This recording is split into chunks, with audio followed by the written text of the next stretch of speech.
You're listening to an archived Cabral Concept podcast.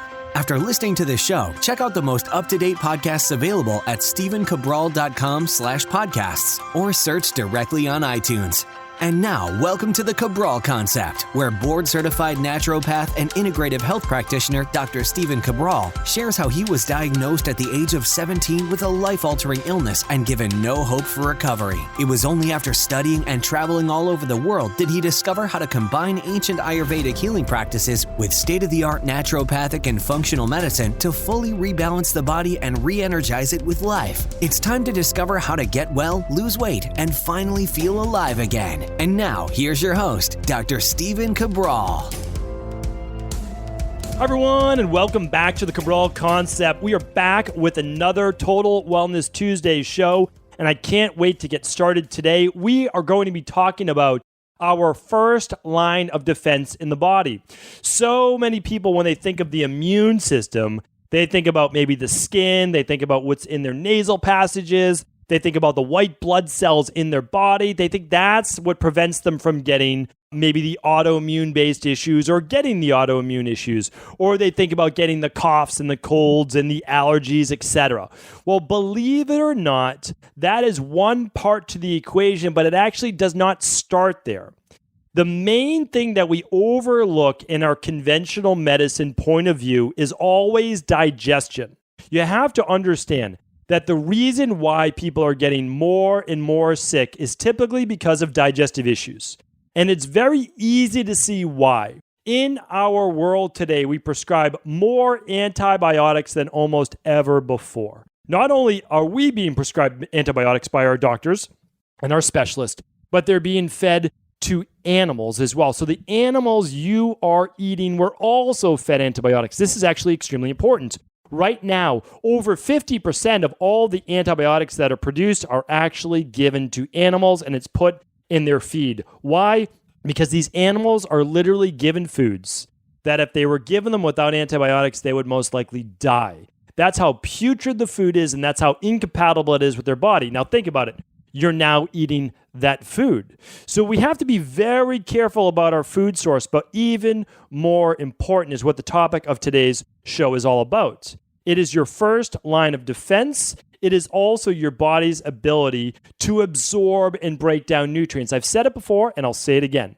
It is not necessarily what you eat. You can eat the best foods in the entire world, and we see it all the time in our practice.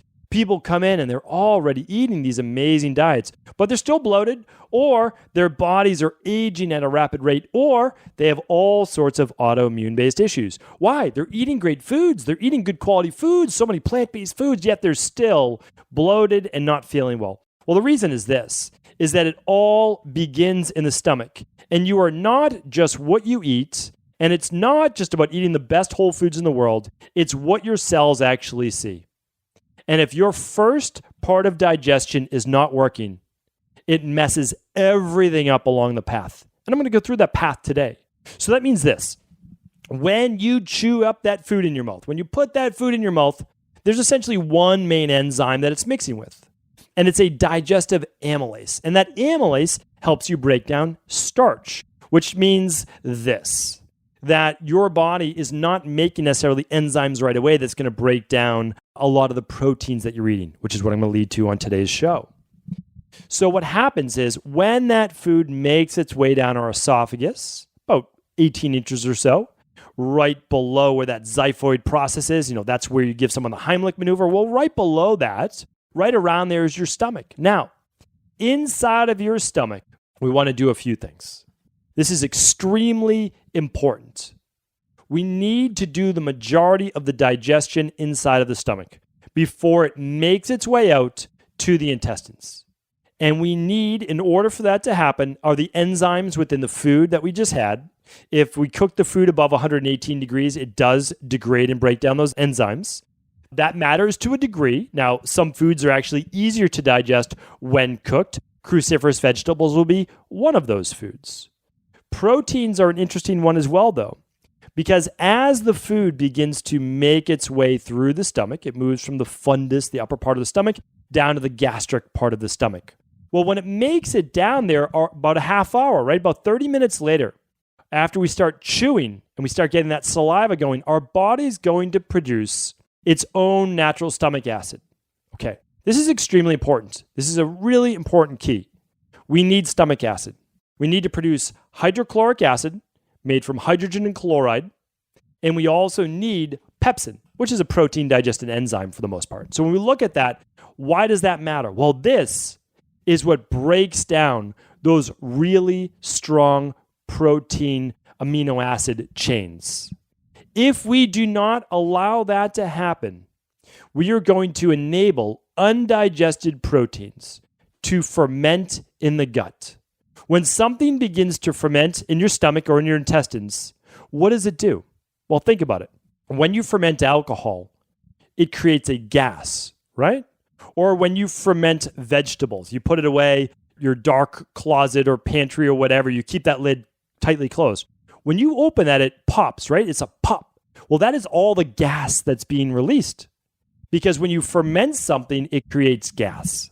That is what essentially blows up that balloon. Now our stomach, think of it as a balloon.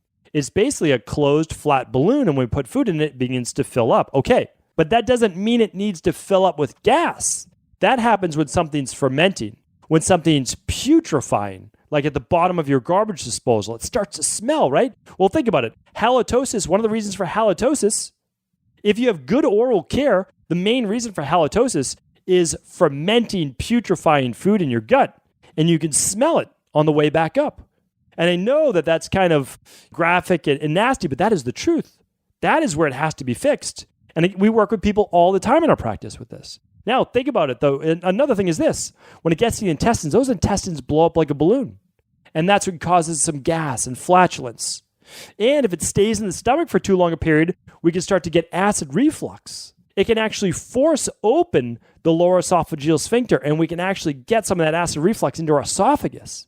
Now, what do? Well, we go to the doctors, right? Because that's what we're told to do. We're told to go to the doctor. We're told that they have the answers. But what do they do when you go to the doctors? They put you on what? Prilosec? Prevacid? Nexium? Pepsid? Zantac? Some type of drug, right? They put you on some type of acid blocker, H2 blocker. They put you on something that's going to weaken your stomach acid because you have what? Acid reflux.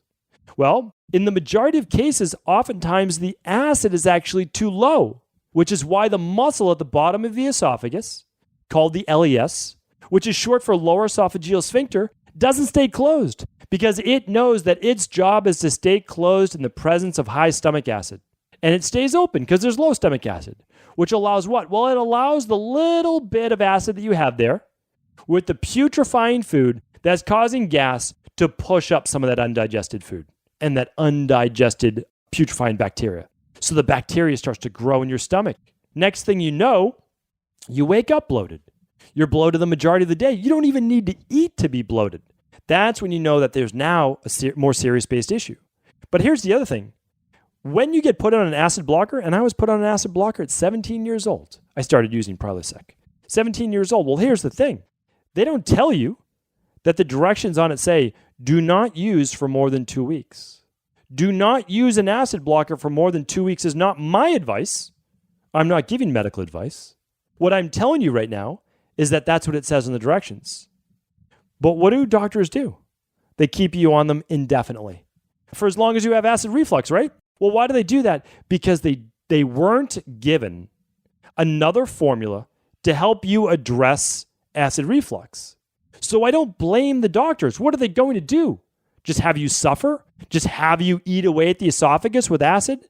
Of course not.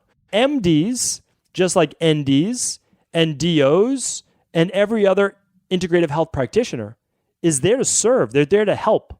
But the problem is in medical school, they just match up the disease or dis-ease of the body with the pharmaceutical. Why? Not their fault. It's how the system works. You get 10, 15 minutes with a patient. That's it. Get them in, get them out. Get them in, get them out. I just went through over 60 interviews for a medical director position. You know what the recurring theme was? I don't like the form of medicine I'm being forced to practice. I didn't get into medicine to treat people like this way. I want to be able to affect greater change. My goal is to help people at a root causal level. I heard the same phrases uttered over and over and over. These people were desperate, but they're getting paid. It's their job. It's their career. Their families rely on that. They can't just make the switch overnight. They're looking for positions like the one we're hiring. We got over 100 applicants in just about 2 weeks. It was completely insane. We had to ask the company that we put out the ad with to please stop running the ad. And that is where the state of the medical industry is right now. Now, again, a lot of medical doctors don't know that there's any other way, and they actually don't want to open their minds to it, because if they did, their jobs wouldn't be as rewarding. Now, remember, here's the thing, though. We need medical doctors, and we also need pharmaceuticals. I'm not saying that. There's a time and a place. There's a time and a place. There's no doubt about it. But pharmaceuticals do not help with chronic-based conditions that can be reversed or overcome with natural-based means. And taking an acid blocker never figures out why you had the acid reflux in the first place. But what about for all these other people that don't have acid reflux? What about them? Well, here's another thing.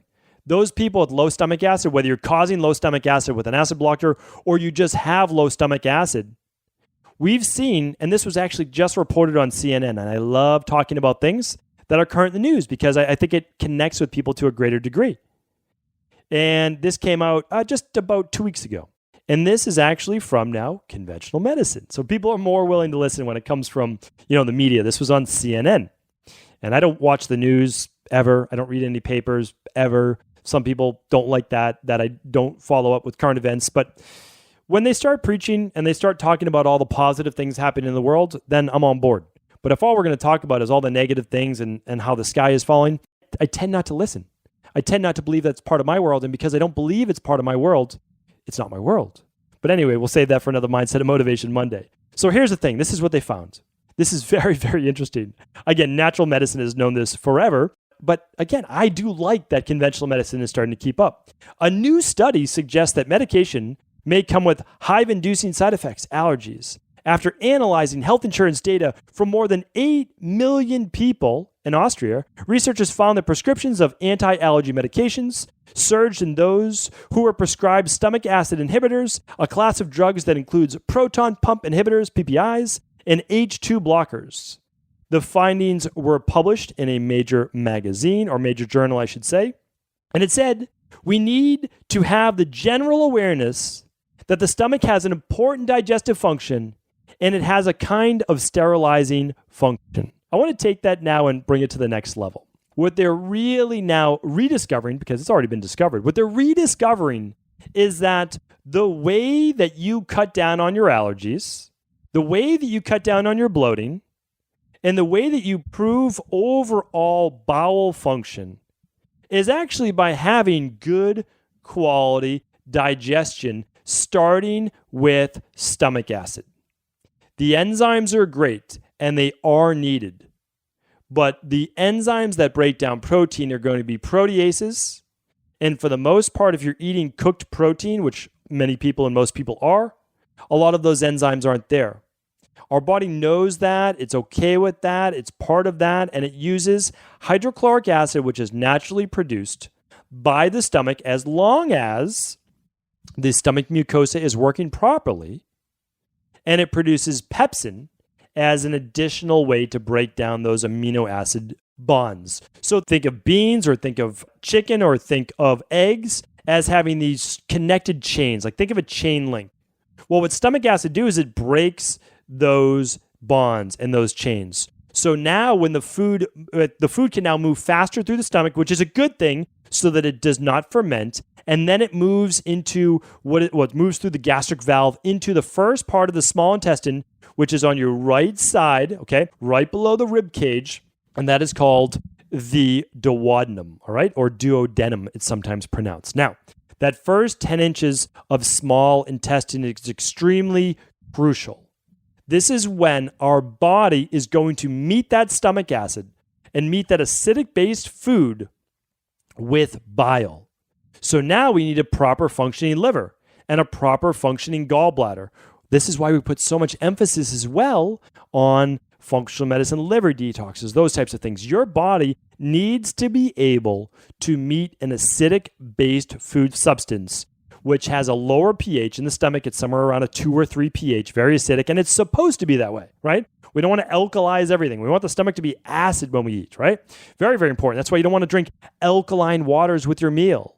You want to drink acidic-based things, if anything, with your meal. And I know that seems kind of crazy, but that is how digestion works. You might sip on a little water with apple cider vinegar, or you might have a little bit of your decaf black coffee at that time. I'm not saying to do this, but these are things that would help with digestion.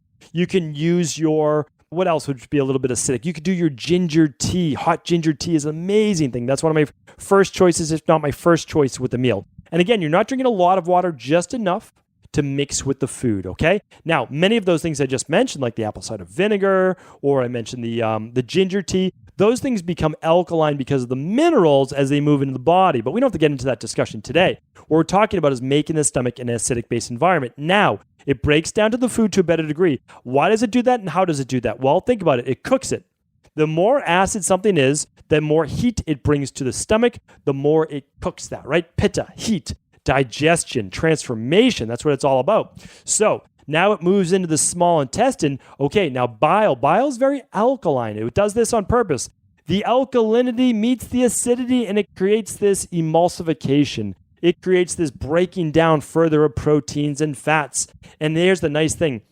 It's like that volcanic eruption. Everything just breaks open. Now, in that first 10 inches of the small intestine, things can start to become absorbed. You'll start to absorb your glucose. You'll absorb your fructose. You'll absorb different carbohydrates. You'll continue to break down those proteins as well. Your pancreatic enzymes will start to mix right there. The proper digestion has to happen at this point. If not, it causes too much digestion to have to take place further down the small intestine, which is where we can get SIBO, small intestinal bacterial overgrowth. We can get gut-based dysbiosis. We can start to feed candida overgrowth, right? And then we get that fermentation. We get the bloating now, not so much near the rib cage up high, but we actually get the bloating around our belly button or below. Now, a lot of people think that that's their stomach, but again, we don't teach the most important things we need to know in school, right? We teach all sorts of different things to memorize that we will never use again in life, but we simply don't teach people about their own body. So your stomach is actually up higher, your intestines are down lower, your small intestine. If you were to place your fist over your belly button and you draw a little circle around that, that's essentially the small intestine, all right? Keep that in mind. It's very, very important because if you get bloating there, it is most likely some type of small intestinal bacterial overgrowth. Could be candida overgrowth, could be bacteria, or it might be slow bowel motility. But I'll tell you this, slow bowel motility, which means sometimes constipation, happens oftentimes because of the low stomach acid or not enough bile produced. But remember, you might be fine in the bile department inside the liver and gallbladder, but you don't need to drop a lot of bile into the small intestine if you're not producing enough hydrochloric acid, because you don't need a lot of an alkaline substance to neutralize the acidity if there's no acidity in the first place. So this is why the whole conversation about acid and alkaline is always a moot point unless we're talking about where it is and what compartment of the body. Keep in mind, the small intestine is meant to be slightly acidic. Why? Because we don't want bacteria to overgrow there, right? You don't want bacteria overgrowing in your small intestine. It's meant to be acidic. What's the main bacteria there? Lactobacillus acidophilus. I created a candida and bacterial overgrowth protocol that works hands down better than anything else in the world. Why? It's based on exact science of how our digestive system works. Why? Because you need to begin to repopulate with acidic-based bacteria that will wipe out what shouldn't be there in the first place. Then you can begin to repopulate when the placeholders have already been put in place. But if you try to put colon-based bacteria, which comes after the small intestine, in your mouth to go through your small intestine, it simply doesn't even make sense. Your colon-based bacteria is not supposed to go through the small intestine. If your colon-based bacteria actually backs up through your colon, which comes after your 23 feet or so of small intestine, you actually get SIBO yourself. You can give yourself SIBO by having a leaky ileocecal valve. I don't want to get too much on that today, but I did a podcast on it as well. And that means literally the bacteria from your colon, which is the last 5 to 6 feet of intestine, It's supposed to be a one-way valve. As the stool moves through, it moves to that colon from the large. So the colon is also called your large intestine. Large intestine is a bit of a misnomer. It's wider, it's bigger, but it's only about 5 to 6 feet. Your small intestine, about 21 to 23 feet. Now, the small intestine feeds into the large intestine. But here's the thing. It's supposed to be a one-way street. Sometimes that large intestine begins to back up a little bit because of slower bowel motility, and sometimes because of stress. Well, when that happens, we get this bacteria from the large intestine, more of the bifido-based strains, that move then into the small intestine, which is supposed to be more sterile.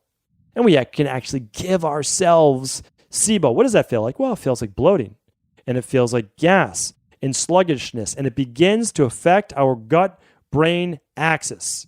That's a big deal, because then it begins to affect our mood.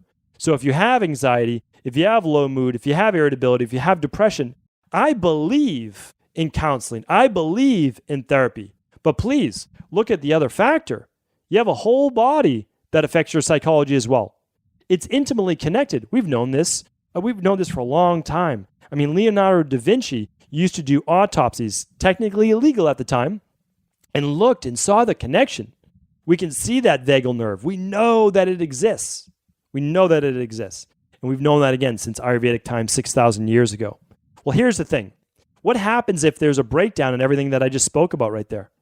What begins to happen in the body is this. We actually start to get an increase in allergies. We get an increase in asthma. Why would this be?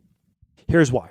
As proteins are not broken down in the stomach, they begin to move into the small intestine.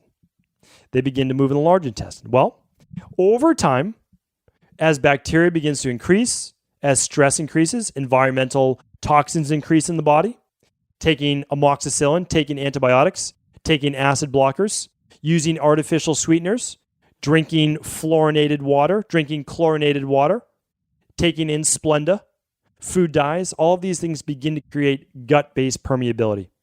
That means your intestines, there's these microscopic little openings, and that allows digested proteins, fats, and sugars to be absorbed through the gut wall into your bloodstream. That's a great thing. We want that. That's where we get our nutrition from. However, with the stress, the antibiotics, the artificial sweeteners, the chlorine, the fluoride, the food-based toxins, the stress, the antibiotics, the pharmaceuticals, it begins to widen those gaps. We call that leaky gut. Now, even conventional medicine agrees, right? Increased intestinal permeability. We have different names for it. It's all the same. Now, larger protein chains begin to move through. What happens at this point? Our immune system does not mess up. Our immune system now becomes heightened. Why? Well, we have all these foreign bodies entering our bloodstream. Your immune system does exactly what it's supposed to do, and it begins to increase white blood cells. And it begins to attack all of these protein-based particles. It's mainly proteins. Remember, when you run an IgG food sensitivity test, it's looking at the protein of the food, not the sugar, and not the fat. Okay? We're looking predominantly at the protein. Sugars can cause bloating and they can cause gas. There's no doubt about it. Same with poor fat digestion. There's no doubt about it. But I'm talking about overall protein and its ability to cause autoimmune issues, asthma, allergies, and all sorts of neurological-based issues. Now, this comes from the immune system. I'm not denying that autoimmune issues occur. Rheumatoid arthritis, your immune system, CD8 cells attack the joints. Hashimoto's, immune cells attacking the thyroid. MS, immune cells attacking the nervous system. Right? Okay, I agree with that. I agree. But why? Why the autoimmune response? There's always a reason why. If your doctor is not giving you the reason why, then all they're doing is prescribing pharmaceuticals to mask the symptoms. And again, it's not your MD's fault. They were never taught. This is the methodology they were taught. And so that's what they're going to give you because they're also compassionate people and they don't want you to suffer. Don't get mad at your MD for not knowing all of these other things. They just don't even know it exists, just like you probably didn't know it exists before you knew it existed, right? Before the age of 19, I didn't know this whole world existed. I took my pharmaceuticals every day. I took my Benadryl at night and my Sudafed when I woke up. I mean, I was the king of allergies. I really was. I was the poster boy for allergies. There's no doubt about that. Swollen, red eyes. They would swell shut for a couple weeks every spring. In the fall, I had all sorts of allergies to the moldy leaves and ragweed and everything else, right? Here's the thing. It can all be overcome. Today, I have none of those issues. Even if you're prone to it, I have the genetics that allows me to be prone to it, but it does not mean I need to have it. But also keep in mind, when you begin to have the poor digestion and you have candida overgrowth and you have SIBO and you might have H. pylori or parasites, not only can you have the autoimmune issues, but it also leads to this. When your immune system is chronically on and it's chronically going, it leaves you fatigued. And of course it does. Your body's working 24 hours a day. It needs time to rest. Your immune system should go in waves, coming up and then relaxing back down. And there's no doubt it will begin to break down bones and muscle tissue, leaving you weak. You're not absorbing your nutrients like you should. Stomach acid actually allows you to break down and absorb the nutrients calcium and magnesium. Zinc, vitamin B12. Good luck absorbing your B12 and zinc with no stomach acid. It can be real challenging. So what does it lead to? Well, it leads to this, poor protein breakdown. So what do we have? People just avoiding protein now. Well, I can't eat it because I can't digest it. It's not the protein's fault. The protein is not their fault, right? It's not the bad girl or guy. You need stomach acid to break it down. That's the issue. But what happens is this, not enough protein, not enough usable protein. You can eat all the protein you want, but if you can't break it down, it's going to lead to hair loss. It's going to lead to thinning skin. It's going to lead to breaking hair and nails. It's going to lead to muscle weakness. It's going to lead to lower energy, which is going to lead to lower vitality and endurance and stamina and libido. It's not going to allow you to get a great night's sleep. If you're digesting food through the whole night, you're not going to get in those deep levels of sleep, which means you're going to start to look like you're aging faster. You're going to have all of those issues eventually that creep up in life with increased inflammation. I've done shows on the signs of inflammation. Go back, check out those shows. But remember, inflammation is not a disease itself. Inflammation always has a root cause. I'm going to keep it at that for today. I want you to understand that if you are looking to get well, if you are looking to achieve any health or body transformation goal, and if you have not first started with digestion, I invite you to start there. Find a local integrative health practitioner. Find a local functional medicine doctor, a local naturopathic doctor, or go to equilibriumnutrition.com and order an organic acids test. Order a stool test. See if you have candida overgrowth. See if you have SIBO. See if you have parasites. See if you have H. pylori. Find out what is going on in that digestive system. Run a food sensitivity test. You will be able to then know what is wrong. You'll find a root cause issue. You will begin to correct that, and everything from that point forward will begin to get better. You'll lose weight easier. You'll have less headaches and migraines and mood disturbances. You'll have less irritability. You'll have more energy. You won't have as much osteoporosis. You won't have as much of the allergies or asthma. So this is it. You can work with a local practitioner, and it doesn't matter to me who. Just make sure they are qualified, that they are an expert in the gut, or you can work with us online. However you choose to do it, no problem with me. I'm sharing the information with you. I believe that this is information that is very rarely talked about. But I'll tell you right now, this is how you begin to recover. And not only will you recover, you're going to be better than that. You'll probably be better than you ever have in life because you're going to start then absorbing nutrients the way they were meant to be absorbed. Now, you don't need as many calories a day because you're actually breaking them down and absorbing all the food. This is when a whole food diet actually benefits you the most. This is what allows you now to eat all those great quality foods and not have the bloating, right? So you can actually eat all those great plant-based foods, absorb their bright colors, use them to fight cancer and heart disease and high blood pressure. Use them to live a long, rich life. Hopefully this was helpful. I do appreciate you tuning in. And as always, if this was helpful, please do feel free to pass it along to anyone else you believe it could serve.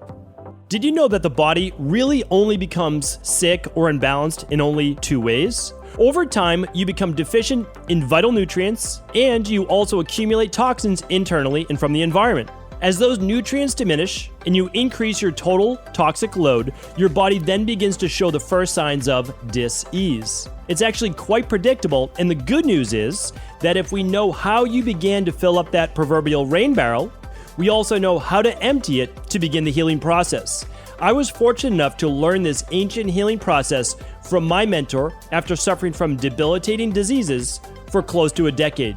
It was only when I began to implement these techniques did I finally overcome my illnesses and go on to live a life of energy and vitality that I now enjoy. I'd like to share with you now what I discovered after traveling all over the world and how to combine the best of ancient healing wisdom with state-of-the-art science. Allow me to teach you exactly how I've been able to help over 250,000 people to empty their rain barrel and begin to transform their body and lives into what they've always hoped they could be. To get your copy of the international bestseller, The Rain Barrel Effect, simply go to stephencabral.com/rainbarrel.